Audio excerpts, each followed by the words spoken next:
আজকের ভিডিওতে আমরা দেখব আমাদের বিভিন্ন ফাইলকে কিভাবে সাজানো যায় ও আমরা আমাদের লেখাকে কিভাবে গুছিয়ে নিতে পারি। তো চলুন কম্পিউটার স্ক্রিনে। তো আমাদের পূর্বের লেখা একটি যে কোনো ফাইল ওপেন করি। তো আপনারা দেখছেন এই ফাইলটি ওপেন হয়েছে, এখানে বিভিন্ন ধরনের লেখা রয়েছে। তো আমরা এই লেখাটাই কিভাবে গুছিয়ে লেখা হয়েছে সেটি সম্বন্ধে জানব। তো চলুন জানা যাক। আমাদের উপরের যে অংশটি দেখছেন ডাটা এন্ট্রির কারিগরি বিষয়াদি সহায়ক সমূহ, তো সেটি বোল্ড করা রয়েছে। তো এটা বুঝলাম কিভাবে, এটা গাঢ় অক্ষরে লেখা রয়েছে।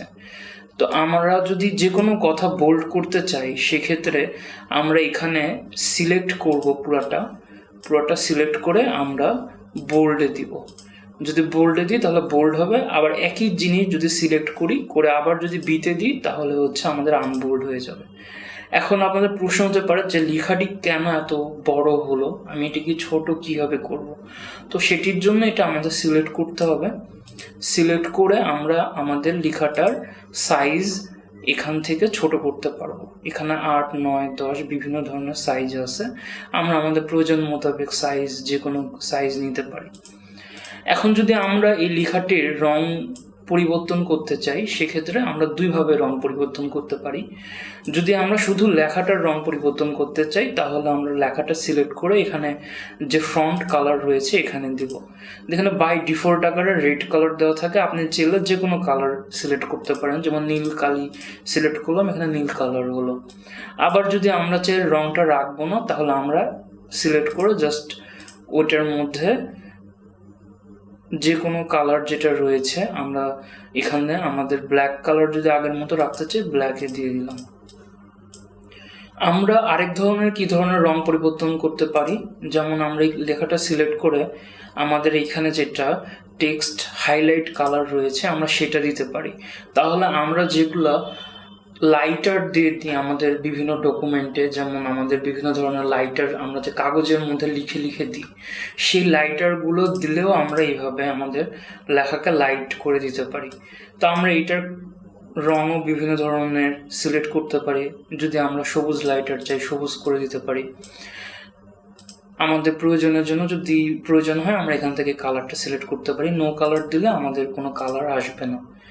আমাদের যদি মধ্যবর্তী কোনো লেখা বড় করতে হয় যে কোনো কথা, যেমন আমি এখানে চাচ্ছি যে ডাটার ডয়াকারটা একটু বড় হোক, তো আমি ডাটার ডয়াকার সিলেক্ট করে আমি ফন্ট সাইজটা একটু বড় করে দিলাম। দেখতে অনেক সময় একটু সুন্দর লাগে যদি আমরা বিভিন্ন সময় লেখালেখির কাজ করি বা ব্লগ লিখি।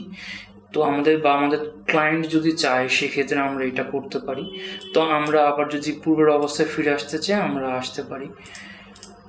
এখন আমরা চাচ্ছি যে আমাদের সমগ্র লেখাটা একটা নির্দিষ্ট সাইজে নিয়ে আসতে, তো আমরা সেই লেখাটা সিলেক্ট করতে পারি। করে আমরা এখান থেকে সিলেক্ট সাইজ দিলে আমাদের ওই সমস্ত প্যারাডাটা নির্দিষ্ট সাইজে আসতে পারে। আবার আমরা যদি চাই লেখাটা একটু বাঁকিয়ে দিতে, তো আমরা এটাকে সিলেক্ট করে আমরা এখানে ইটালিক যে অপশন রয়েছে সেটাকে আমরা দিতে পারি। তাহলে দেখতে পাচ্ছেন যে লেখাটা বাঁকিয়ে গেল ইটালিক ফরম্যাটে। আবার যদি নাও করতে চাই সেটা না করতে পারি। আমি যদি লেখাটার নিচে আন্ডারলাইন করতে চাই তাহলে সেক্ষেত্রে আন্ডারলাইন যে ইয়েটা আছে সেটা আমরা দিতে পারি। এটা চাইলে আমরা উপরের এখান থেকেও দিতে পারি। তো এখন দেখতে পাচ্ছেন যে নিচ দিয়ে আন্ডারলাইন চলে এসেছে। তো আমার সুবিধা অনুযায়ী আমি এটা দিতে পারি। পরবর্তীতে আমি যদি চাই যে আমার এই লেখাটার মধ্যে যে কোনো একটা কথাকে আমি বোল্ড করতে, যেমন এখানে যদি আমি পরিবর্তনটাকে বোল্ড করতে চাই বা হাইলাইট করতে চাই তাহলে আমি বোল্ড করে দিতে পারি। এটা যদি রঙও পরিবর্তন করতে চাই আমি এখান থেকে রং পরিবর্তন করে দিতে পারি। তো আপনারা দেখতে পাচ্ছেন এখন যদি আমাদের লেখাগুলা প্রতি লাইনে যেমন 1টি 2টি 3টি 4টি 5টি 6টি 7টি 8টি 9টি 10টি 11টি 12টি 13টি এই লাইনে 13টি শব্দ রয়েছে, যদি মনে হয় যে আমরা লাইনের শব্দ সংখ্যা কমিয়ে দিতে চাই তাহলে আমাদের দুটি অপশন আছে। প্রথমত আমরা আমাদের সাইজ বড় করে দিতে পারি। সাইজ বড় করে দিলে অটোমেটিক হচ্ছে আপনার সংখ্যা কমে যাবে।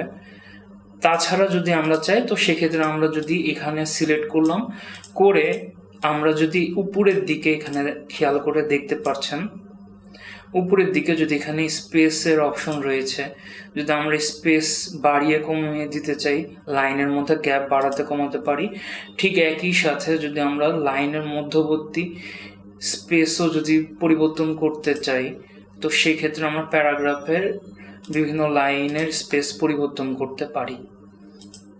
আমাদের স্পেস সংখ্যা বাড়ানোর জন্য আমরা এখান থেকে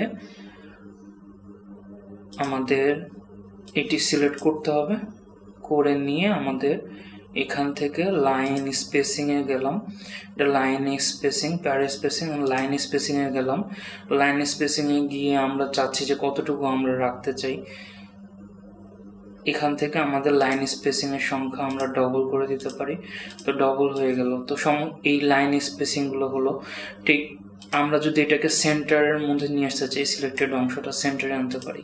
তো আমরা চাইলে আমাদের নিজেদের প্রয়োজন অনুযায়ী এই সমস্ত অপশন ব্যবহার করে আমাদের লেখাটাকে সুন্দর করতে পারি। আমাদের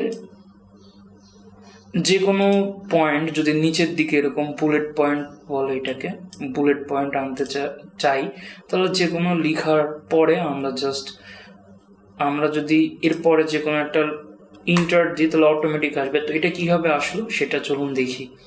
তো আমাদের এই লাইনটাকে ধরেন বুলেট পয়েন্টে ভাঙবো, তাহলে আমার প্রথমে এটা শুরুতে নিতে হবে, তার পরবর্তীতে আমাদের এখানে আছে, এখানে আমি দিলে দেখেন চলে আসছে। পরবর্তীতে আমি এখানে ফুল স্টপের পরে একটা লাইন বুলেট পয়েন্ট নিতে চাই, তো আমি এখানে ইন্টার দিয়ে দিলে নেক্সট লাইন দেখেন চলে আসছে বুলেট পয়েন্ট আকারে।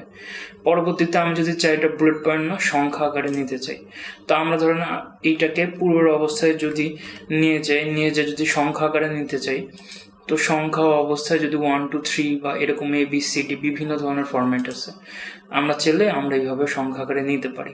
আবার যদি চান আপনি এখানে গেলে আপনার ইন্টার দিলেই কিন্তু 2 চলে আসবে, আপনার প্রতিবার লিখতে হবে না। তো এই স্পেসটা বাড়ানো কমানোর জন্য এখানে চাইলে আপনারা বাড়াতে কমাতে পারবেন আপনাদের বিভিন্ন আবার এখান থেকে আপনারা নিয়ে আপনাদের স্পেস সংখ্যা বাড়াতে কমাতে পারবেন আপনাদের প্রয়োজন অনুযায়ী। তো আমরা এইভাবে আমাদের বিভিন্ন ধরনের লেখার ফরমেশন, বিভিন্ন ধরনের লেখার বোল্ড করা, রং পরিবর্তন করা, এই সমস্ত বিষয়গুলো জানলাম। তো আজকের ভিডিওতেই এতটুকুই। ধন্যবাদ সবাইকে।